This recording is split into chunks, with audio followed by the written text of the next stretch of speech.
ഈ കയറിപ്പോകുന്നത് എവിടേക്കായിരിക്കും എന്നായിരിക്കും നിങ്ങളൊക്കെ ചിന്തിക്കുന്നല്ലേ? ഇറങ്ങുമല്ല കേട്ടോ, ജിമ്മിലേക്കാണ്. ഇനി ഞാൻ ജിമ്മിൽ പോയോ എന്നാണോ നിങ്ങളുടെയൊക്കെ ചിന്ത? എന്നാൽ അതല്ല കേട്ടോ.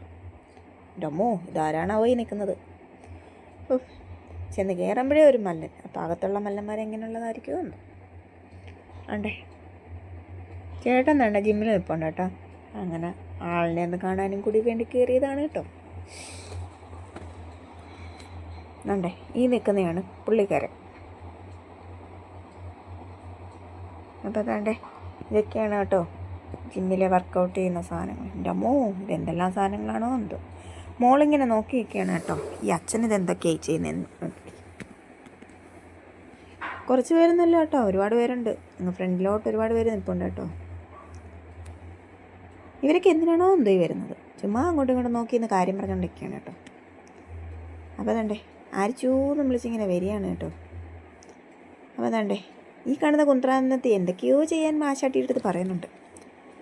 അപ്പോൾ ആശാട്ടി തണ്ടേ ഒരു കൈ നോക്കാമെന്നും പറഞ്ഞ് അങ്ങോട്ട് പോകുന്നുണ്ട് കേട്ടോ. വലിച്ചെല്ലാം കൂടെ താഴെ ഇടുമോ എന്തോ തന്നെ.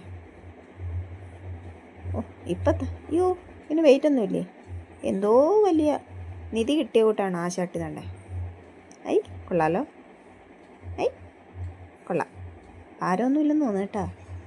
ആൾ നല്ല സിമ്പിളായിട്ട് തണ്ടേ മേളിലോട്ടും താഴോട്ടൊക്കെ ആക്കുന്നുണ്ട് കേട്ടോ.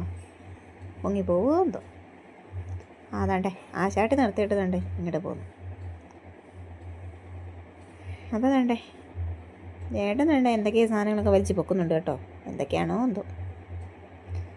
ഇവിടെ ഒരിക്കൽ ഞാൻ വന്നപ്പോൾ എന്തോ അരി ഇടിക്കുന്ന പോലത്തെ സാധനമൊക്കെ ഉണ്ട് കേട്ടോ. അന്ന് ഞാൻ വെച്ച് അരി കൊണ്ടിട്ടിരുന്നെങ്കിൽ അതെങ്കിലും ഇടിച്ച് കിട്ടിയാൽ.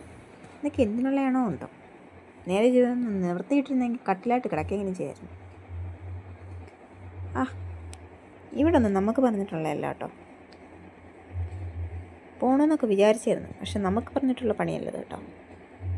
അപ്പോൾ ഇന്നത്തേക്ക് ഇത്രയേ ഉള്ളൂ. Tata bye bye, see U.